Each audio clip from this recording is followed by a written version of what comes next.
Hayyeen ashamaa harka fuunee jaallatamtoonni kabajamtoonni maatii chaayinaal abeeloof nagaan araarri waaqayyoo lafaaf bakka jirtanitti isiniif haa ta'u jecha ani nagaa kiyyaa galanni waaqayyoof haa ta'u isinis manaan alaan akkam fayyaa keessanii biyya alaa kan jirtan biyya keessa kan jirtan maatiin chaayinaal abeeloof nagaan araarri waaqayyoo isiniif haa ta'u jecha akkam fayyaa keessanii galata gooftaa ani nagaa guutuu nan qaba. Egaa warri akkuma beekame chaanaali kiyyaaf haaraa taatan kottaa gara mana kiyyaatti dabalamaa isiniin jedha. Manni kiyyaa mana hunda keessaniiti. Hundi keessan akka uftanii chaanaali kiyyaa like, share, subscribe gootanii gara chaanaali kiyyaatti dabalamtan isiniin jedha.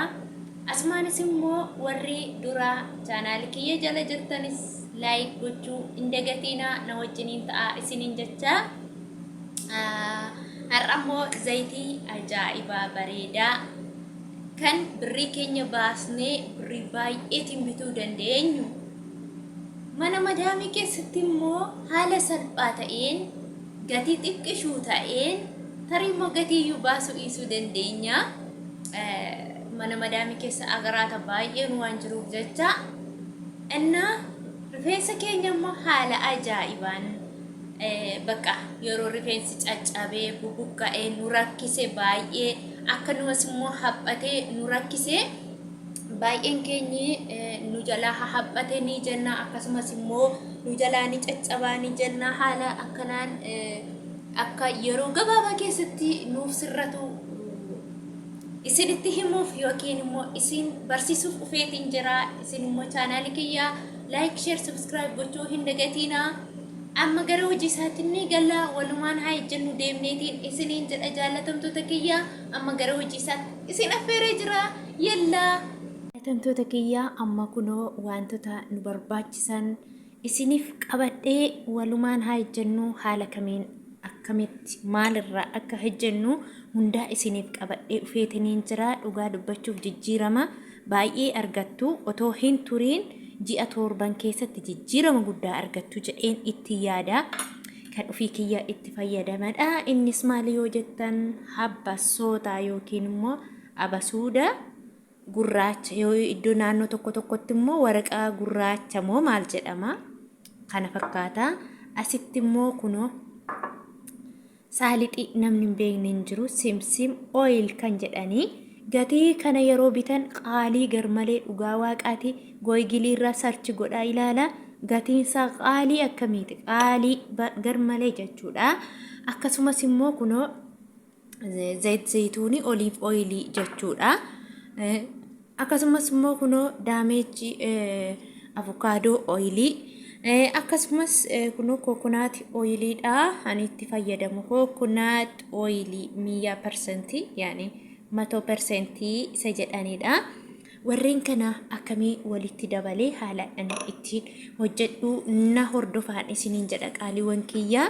Amma kallaaxa yookiin kan itti daakannu kunoo qopheeffadheetiin jira.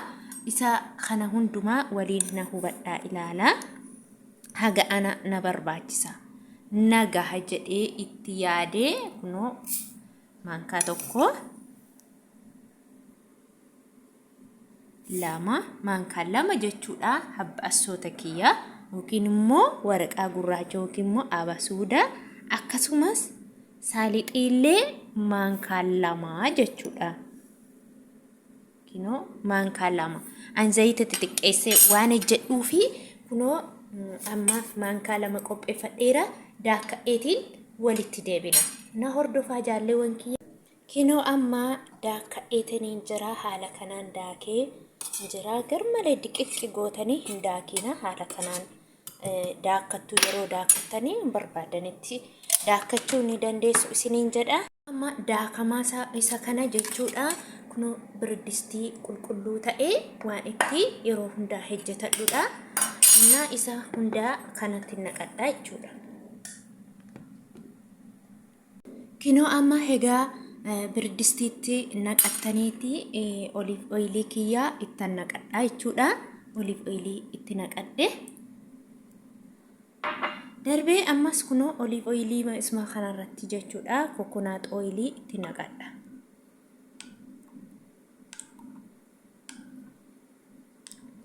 takkaa baay'istanii hojjetattanii kaawwachuu dandeessu, hirtanii hojjetanii kaawwachuu dandeessu.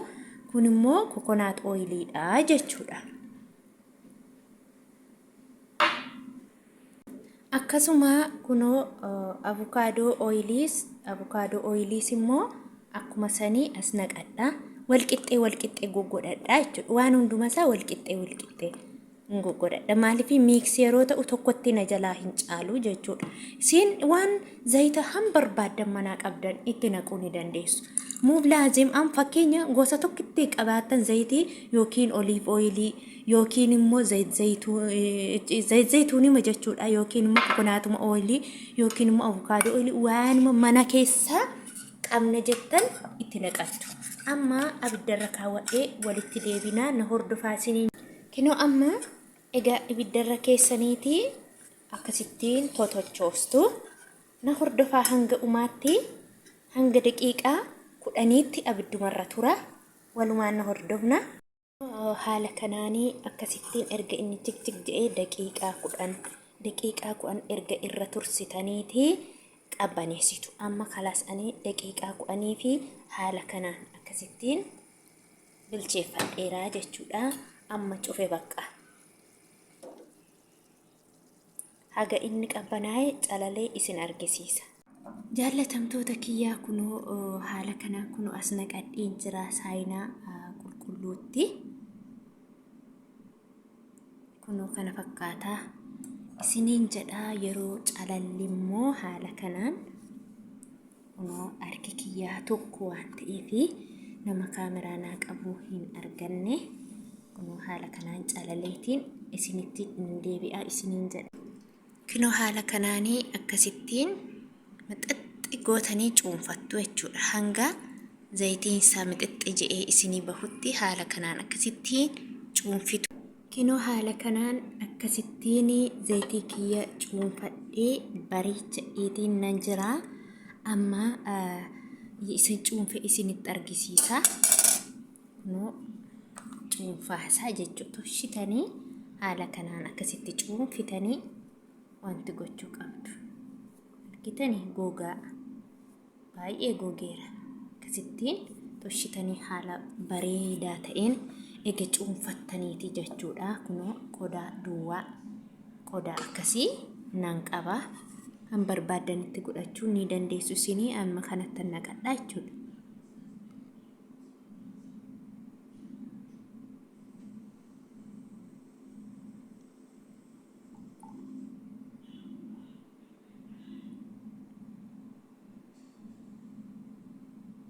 kunoo adda akkas godhadheetii dibadheetiin amma isinnan argisiisa.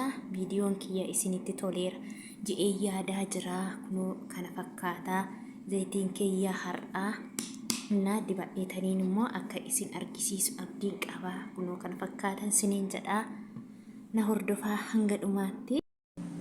egaan jaallatamtoota kiyya amma walumaan hojjennee dhufnee jirraa. amma immoo waan tokko dursaa dibadhee waan irraa fayyadame immoo akka isin itti fayyadamtanii abdiin qaba waan ta'eefu dibadheetiin nan isin argisiisa. isinii sababa isinii dibadhee isin argisiisu immoo anis faayidaa hedduu irraan argadha. isinis faayidaa akka irraa argattanii akkasumas immoo wanta tokko wanta ofii hin fayyadamne oksanii fayyadamaa namaan jechuun orkaa ni ta'aa je'eetiin na yaada.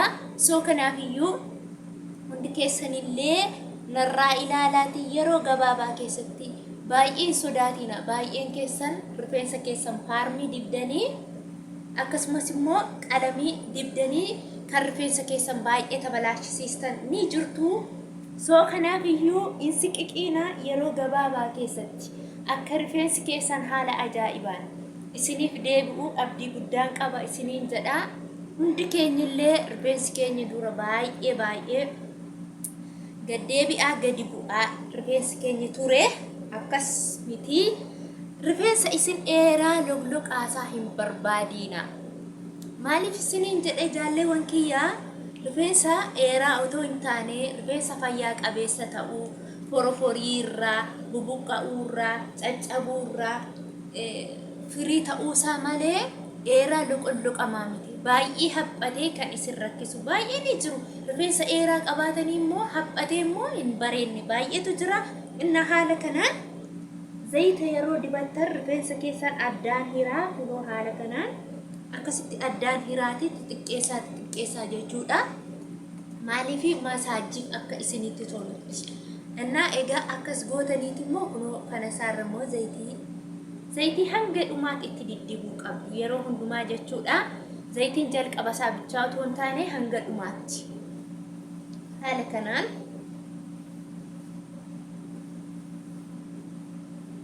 hanga kunoo qarqara ishee kanaatti akkasittiin darbee immoo maasaajiin barbaachisaa. Rifeensa kan baay'ee daddafee saffisaan akkanumallee kunoo amma rifeensa asirraa kan margaa jiru kana kunoo isa margaa jiru kana kan nuuf dafee nuu dheeressu aqee isa duubaatti akka deebi'ullee fuulduraan caccabe haphate haala ajaa'ibaan akka inni isiniif deebisu abdii guddaan qabaa. Akkasitti itti dibaatii maasaajii godha. Masaajiin barbaachisaa hedduu barbaachisaadha. Akkasitti masaajii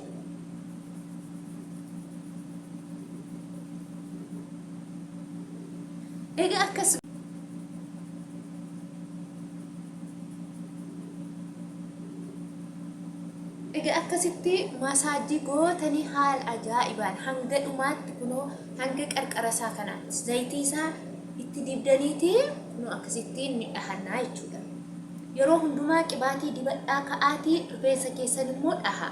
Maaliifi baay'ee faayidaa qaba rifeensa keessa yeroo ooftan bakka baay'ee tokko faayidaa qaba. Har'a ooftanii borummoo amanii kana eengadda maaskii dibadhee rifeensa kiyya miicee yeroo miicee kunoo haala ajaa'ibaan amma waan tokko sana fakkaata. Dhugaa rabbiitii hin tokkosne homaa hin goone dhugaa rabbiin siniin jedha. Aqee deebi'ee lallaafaa rifeensaa sinii ta'a. Ani amma fakkeenya dura baay'ee goggogaa ture. Har'a dhooftanii kaatanii borummoo yeroo hiiktan baay'ee tokko lislissi jedha. Akkanatti bultanii raftanii bakka akka ajaa'ibaatti lislissi jedhee borummoo beektu gaa siniyyuu maasaa sinitti baay'ee miti.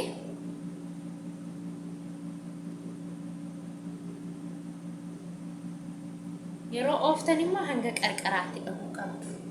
Hanga qarqara isaatti hanga qarqaraatti dhahaa.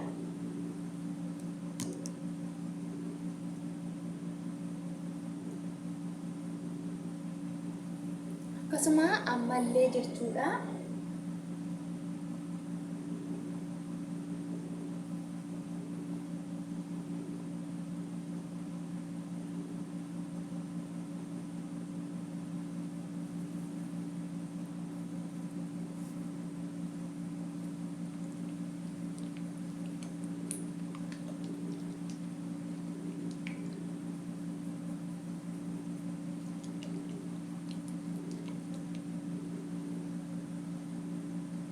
Dagatina hanga qarqaraatti dibadhaa isiniin jedheera.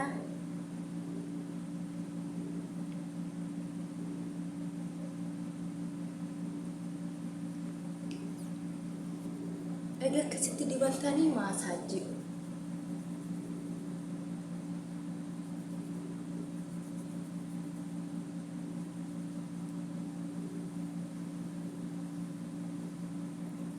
harka keessanitti illee akkasittiin harka keessan xabxabbi godhaati.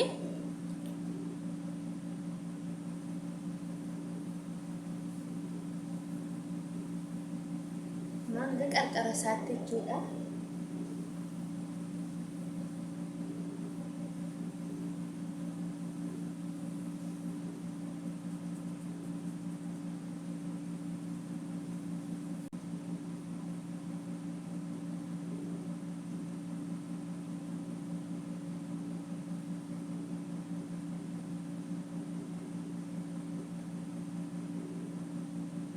Hanga qarqara isaatti dha'uu qabdu. Maaliif zayitiin isaa dirqama wal nyaachuu qaba.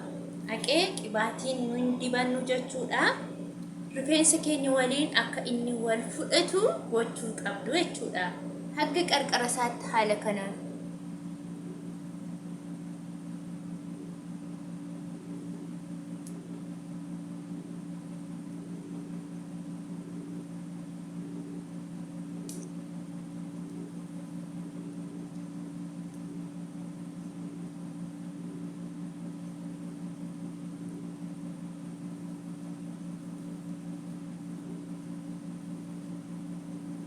Wanta tokko buqqoo amma rifeensi kiyya akkuma ani filama malee abadee hin buqqo dhugaa waaqaan siniin jedha dhugaa itti fayyadamu.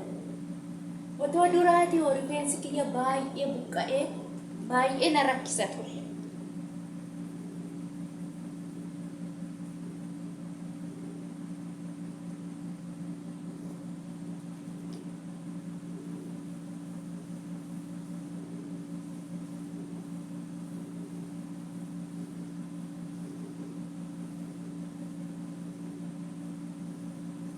Akkasitti akkuma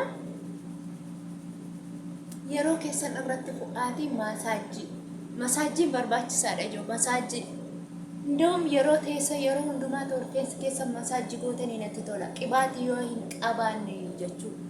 Qibaatii yoo hin qabaanne kunoo haala kanaan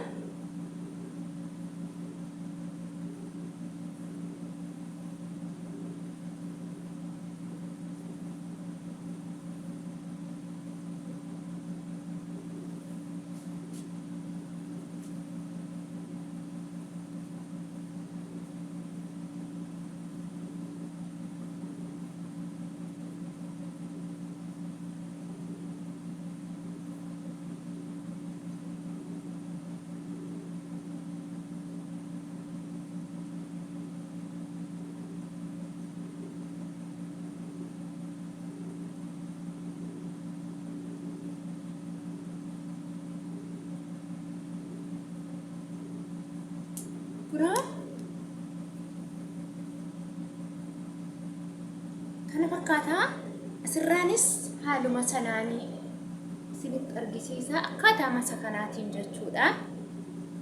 Qixuma qixa isaatii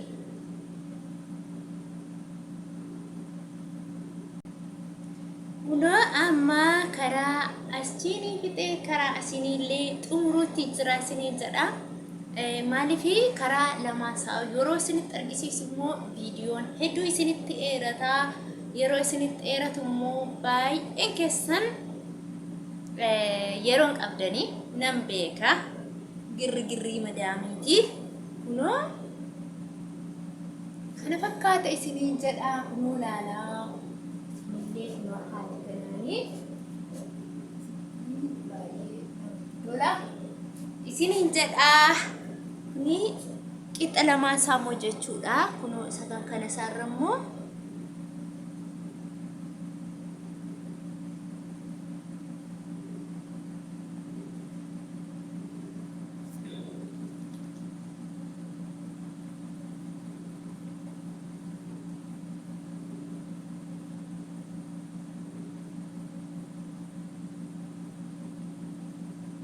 kunoo akkasittiin dibattanii boru ganamas ta'e galgalas ta'e hangafsaa itti hagamiyyoo isinirra taa'ee mi'a tokkollee isinirra hin geessisu. Inni kun zayitiidha, maaskii miti, fooliillee wanta tokko hin qabu. Maaliifi habbasootiinis simsimiinis wanta tokko foolii waan hin qabneefu akkanumaan shaffanatanii bultanii boru fitik gootanii saabunaa jismiitiin yookiin immoo saabunaa barbaadan shaamboo isin tamacha'u yeroo hundumaa rifeensa keessaniif ta'u miiccattu. Kana isiniin jedha jaallatamtoota kiyya viidiyoon kiyya isinitti toleera jedheen abdii guddaa nan qaba. Hundi keessan akka viidiyoo kiyya like, share, subscribe naa gootanis na jajjabeessitan irraas fayyadamtan abdiin qaba. Hanga turtii guyyaa biraan immoo walitti deebinutti immoo araarri waaqayyoo isin wajjiniin haa turu. Hunda keessan isiniin jedha, isiniin jaalladha. Turtii gaarii. Ciao.